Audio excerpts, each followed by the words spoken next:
Good evening, everyone, again. And this is really the hard talk session, the nuts and bolts session that we've all been waiting for. We have two very experienced and veteran, how should we say, Indo-Japanese businessmen, describe both of you all. I'm delighted that we have Faisal Ashraf, Managing Director, Mitsui and Company India, a giant conglomerate with interest across a many sectors. I think I'd run out of time if I listed what you do here. And the same with Aalok Kumar, Corporate Officer and Senior Vice President, and of course, President and CEO of NEC Corporation India, and Head of the Global Smart City Business at NEC Corporation. Again, another giant conglomerate, $30 billion. And between you all, I think you'll outpace the number of billions that India, Japan produces in terms of trade every year. But let's come to some of the key things, since both of you all have had tremendous experience looking at working from the Japanese end as well as from the Indian end. Let's take your lessons that you have, and starting with you, Aalok, and then we'll come to Faisal. What are the key to building great partnerships between Japan and India? What are the key things that, in your mind, 3 or 4 things that's critical? See, I would say, look, a lot has been talked about things that we've heard today and we've read, which is policy, single window clearance, governance, funding, culture, language. I think all of that is extremely critical, and we have made some progress and we need to do more of that. I will bring a very different angle to this story, which at least I haven't read or heard about it, and I'm talking purely from experience. See, you know, I went to an MBA school, and it was a very hard school to get into. And I was very rejoiced, and my family was very happy that I got into this MBA school, and we all celebrated, and I thought I have arrived in life. Little did I know that I knew that it's so hard to actually survive that school. The analogy, the example I'm giving is, it's one thing to come into India. It's another thing to survive India. And a lot of the conversations that is happening today, whether it is at a ministerial level, government to government level, funding level, is all about opening a window where companies come into India. There are 1,400 Japanese companies that are currently working. Some are doing exceedingly well. We've seen some examples of it. And there are many who have not yet reached their potential. So my point being, at an operational level, there is a lot that goes out in India that is not the most optimal utilization of what we are talking about, harnessing the high-tech experience of Japan, the cultural value system of Japan. I think when we get into the country, we get into a lot of forest and weeds. We have to still compete, and naturally so, with companies that may not be bringing the same level of deep tech that you expect from a Japanese company. So when you begin to have an apple to oranges comparison at an operational level, somewhere the policy makers need to take cognizance of the fact that, is it becoming too exasperating? Because otherwise you are not going to get the traction and the momentum that large corporations, and it is not just about Japan, by the way, this is just about how the opportunity, the fertile opportunity that India presents, it needs to present not only at the landing station, it needs to present itself at every avenue and every corner. Then the real attractiveness of the market emerges. Excellent. Faisal, some of the key learnings that you've had in building a partnership between India and Japan. If I may, I'll start with a lighter note. Okay. You talked about hard talk, and what comes to mind is the BBC. Hard talk, and I'm sure we're not hearing that way. So anyway, the hard talk point, you know, it's the end of the day, and I guess everybody's thinking more about sushi and whiskey. So it's the wrong time to do hard talk. It's more of a black coffee. This is the good time. Everyone's relaxed and okay, all right. So let me start with a problem statement that, let me put it out there as candidly as I can. I think all of us are invested in solving this. There's one box where both the governments, both the prime ministers signed off on $5 trillion investment over 5 years to come in from Japan to India.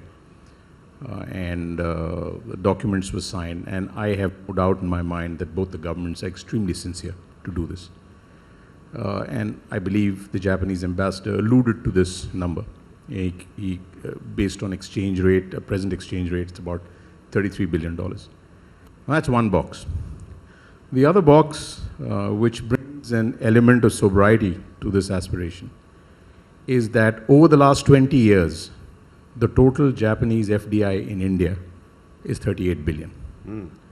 So we are trying to do in the next 3 to 4 years what we have achieved in the last 20 years. Excellent. This is a reality check. And again, on a lighter note, somebody has defined insanity as doing the same thing and expecting different results. So I strongly believe that both Japan and India need to look at this aspiration and this reality with very open minds, with their feet on the ground, albeit the head can be in the clouds. And I would like to submit that this almost impossible task is doable, but it will require a quantum shift in mindsets at both levels. And we can discuss, if you have the time, yes, if of you're course, inclined, as to what those shifts can be. And I don't have, none of us have a magic wand. But give us 2 or 3 quantum shifts. So very quickly, I think one of the areas that, and again, sort of taking off from what Aalok mentioned, is the policy framework that, whether you look at productivity-linked incentives or government-to-government engagements, the policy framework needs to keep this goal in mind. This 33 billion in 3, 5, even 7 years. I think it'll do it'll do wonders for both the countries. And I think this is incumbent upon the government. And there are issues which need to be resolved. I'm not going to go into those details because the wish list from both sides is on the table. They're discussed at various forums. But there is this acknowledgement of India to understand, not all stakeholders, government, partners, to look at, how are you going to do this? What are the changes that you need to bring in to be able to attract this $33 billion and make it work? Not just attract it, but make it work, drive it forward. On the Japanese side, I think they bring a tremendous playbook. They bring tremendous technologies. There's deep tech on the industrial side, on the electronic side. Again, I won't go into too much detail. But I think where, from my standpoint, I believe Japan would do itself a big favor is by customizing their value proposition to the uniqueness of the Indian market and to be able to play at population scale. Rather than trying to bring a well-structured model which works in developed countries and trying to fit it into India. I know of several instances where Japanese companies have been successful but suboptimal in terms of not bringing this mind. So I think if both sides can do, these two aspects and kind of implement it on the ground, I think we're going to see this a quantum jump in Japanese FDI into India. Thanks, Faisal, for that hard talk. But taking off from where Faisal left off is, would you agree with the statement that the potential has not been realized substantially? The India-Japan potential has not been realized. And you talked of operational hurdles that are there. What would you say we need to do to jump these hoops and get past them? And as Faisal Saab mentioned, you've got this huge challenge of trying to absorb this investment that is there. What took us 20 years, you have to do it in the next 5 years. What would be the 3 or 4 things you would say that we need to do? See, the first answer to the first question is absolutely no. There's no way we have utilized the potential. I think this is just a number. Look at the size of where the economy is going to go and look at the share of foreign direct investment that Japan has. We are just talking about 34 billion. But you make that as a percentage of the overall FDI, it's pennies. So we are nowhere close to what it can be, given the amount of effort that is being made and the geographic, alignment, the government-to-government alignment, the policy alignment, cultural alignment. There is no better country that has the complementarity of Japan and India, without a doubt. Now, therefore, our aspirations has to be also much higher. So the answer is absolutely no. Now, I think I'll pick up from, to answer the second part of your question, I'll pick up from what Bhargav Sir was saying, which is that, if you have to make a partnership, the goals have to be very, very aligned. Now, what I say is that you can't, and again, picking up from what Faisal, building on what Faisal was saying, that if I talk from wearing the India hat, you can't expect to get the deep tech and high tech of Japan, which we are all in awe of, but not pay for it. It's not going to work. You can adopt it, but then you should have aspirations to adopt it. You can't say that I want the best technology, but I will not be able to afford it. Hard talk. Second big point, wearing the Japan hat. You can't say that I have the deep tech and high tech and I want to take it at scale in a market like India because of the ring fence and the policy and everything that it offers, but I will only sell it at the price at which I sell it in Japan. It does not work. 4 things that is required to be successful. Technology, we all know. Right. There is, skills, economically viable labor force. You need a market. You need to have the opportunity. Where else are you going to sell it? And number 4, you need to have the attractiveness. That market has to be attractive. India can be a very big market, but if you don't make a penny, it's not a market. So if you look at these 4 things, Japan has technology, and the other 3, India scores very well. But are we really synthesizing our policy and our forces around trying to harness these 4 aspects? Third aspect I would say is, again, I'm picking on what Mr. Rajiv was talking about, which is that, Japan has made a lot of effort around creating dedicated bodies like JICA and CHETRO and others. What do we have in India that wakes up every morning and says, I want to do something to harness Japan? Everybody's talking about it, but who wakes up every morning and says, here are the 5 things that I need to condense together and create this into a combustion chamber, the gunpowder needs to get together and I'm going to create an explosion.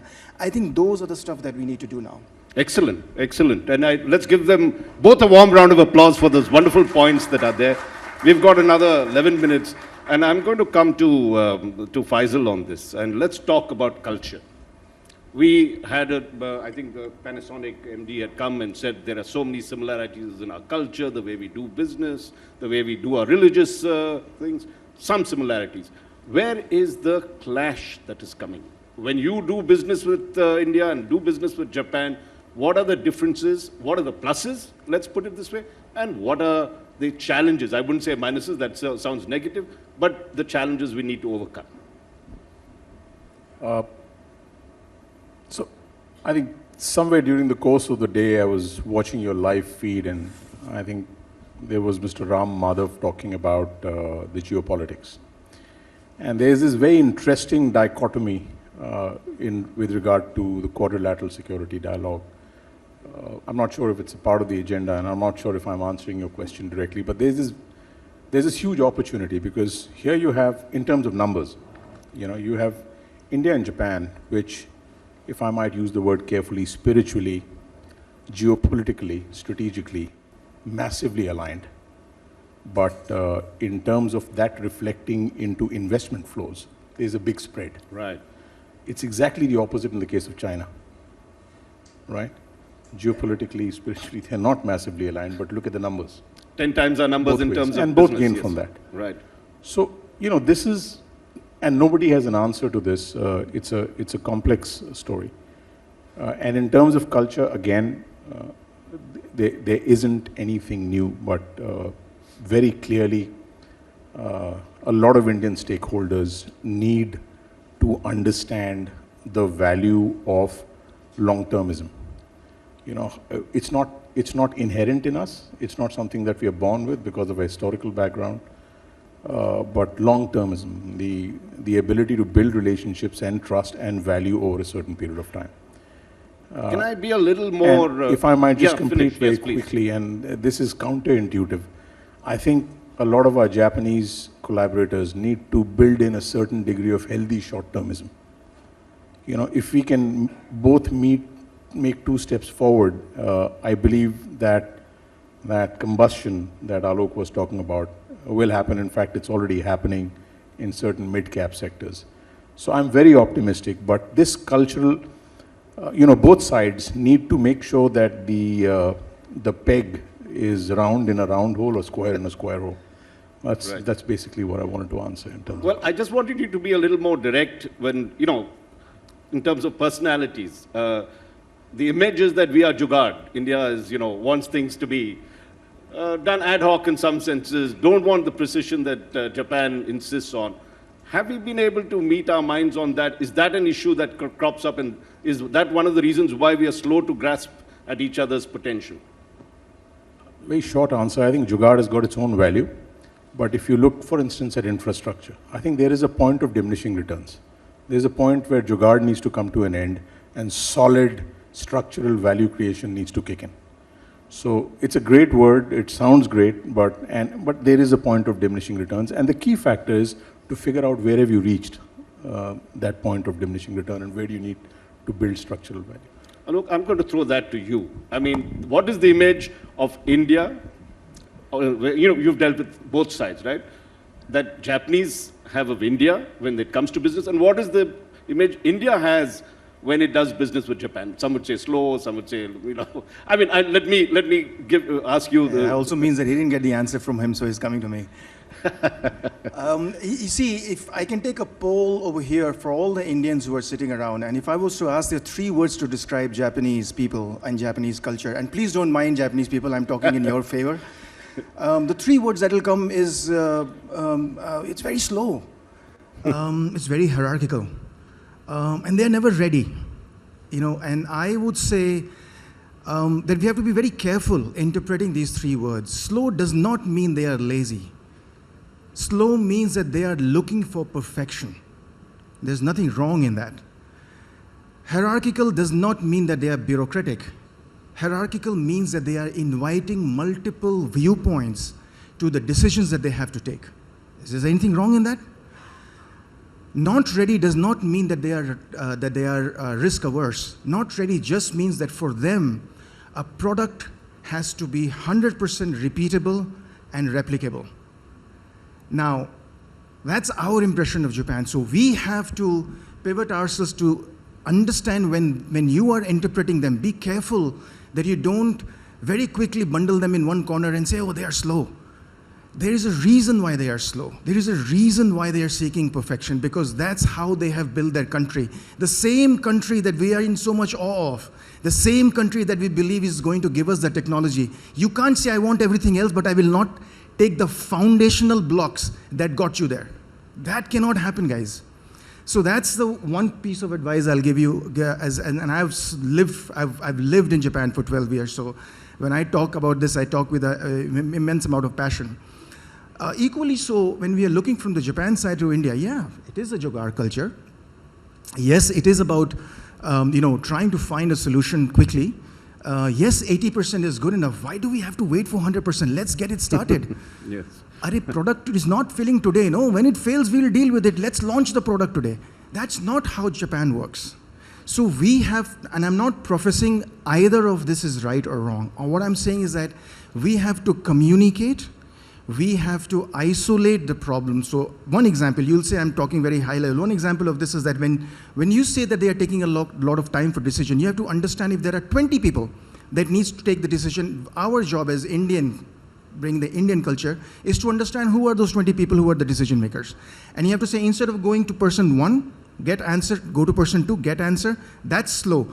You impress upon them that let's go to all 20 people together. So easier said than done, but what I'm saying is, see, we have to work in their culture with them. And likewise, they have to work in our culture with us.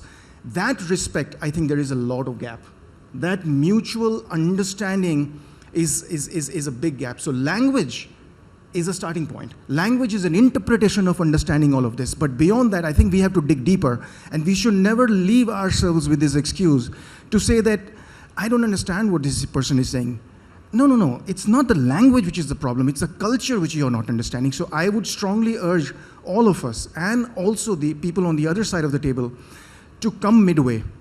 Picking up again from Faisal's point, to come midway, because there is never going to be a bigger opportunity for 2 countries to get on. Faisal, I'm going to throw this to you in a different way. There's ease of doing business and there's unease of doing business.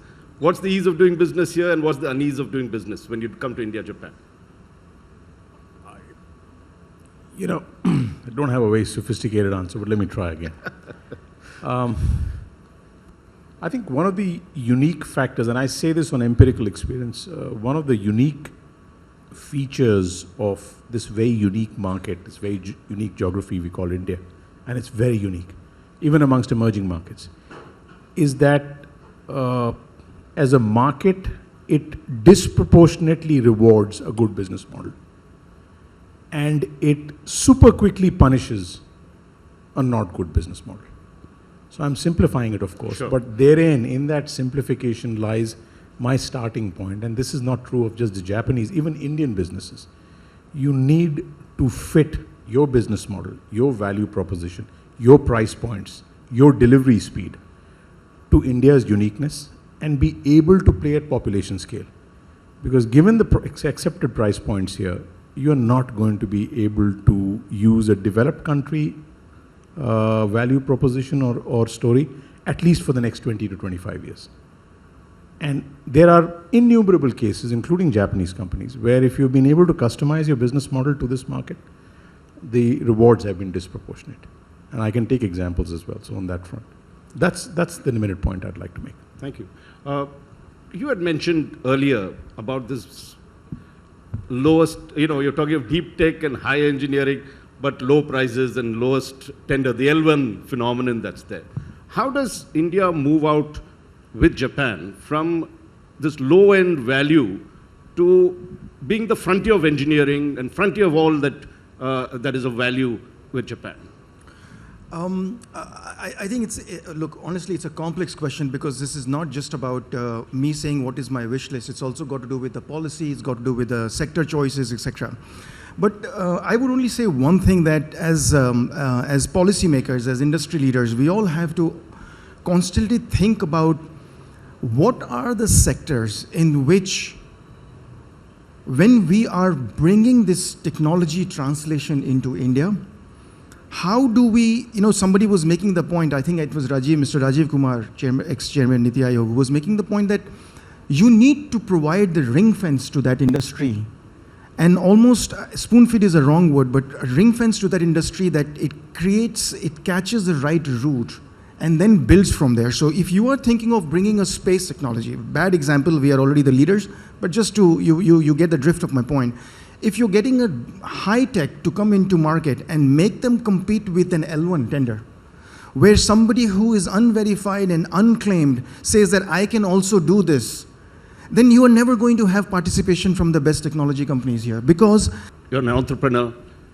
If you had to advise someone, what should be the 3 exciting areas you would say the potential that is there in the next 5 years? You have this huge investment being promised by Japan. If you had to start business, what would you do here? Raj, I'm going to give you one. I could go into the fashionable areas and talk about EV and renewable energy and the rest of it, and that's all great.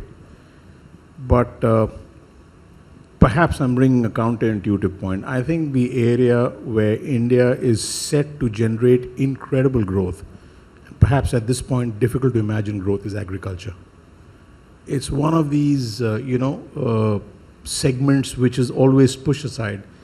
It is across the board the largest producer. It's the food basket of the world, and we are amongst the lowest productivity in terms of tons per hectare, amongst the lowest. And yet, in terms of absolute numbers, we're the largest producers of wheat or rice or pulses. Agriculture is in a good sense, a bomb waiting to explode. Wow. And I think Japan can bring capabilities here in terms of mechanization. It can bring capabilities here in terms of agrochemicals, in terms of very, very focused precision crop protection, seed. And this is often missed. Not just that, I'm talking about agri-waste. Right. The ability to take agri-waste and convert it into clean steam or clean power is untapped. And this is not going to take 10 years or 15 years. These are not long gestation stories. They're ready to happen. India is in many ways a very mature agriculture nation. So I would go with agriculture. And I believe that's really the story going forward. Well, we have stubble burning, and if we can get Japanese Absolutely. technology to turn it into bales and use it for Absolutely. generating Absolutely. fuel, will be a great example of that. Alok, if you are a young entrepreneur, leave aside your NEC thing, and you had to start business, what would be the 2 or 3 areas you would say, wow, in the next 3 years, I got to do this? Which would that be between? I think so. He took the. That was my first answer, but I think medtech is another one.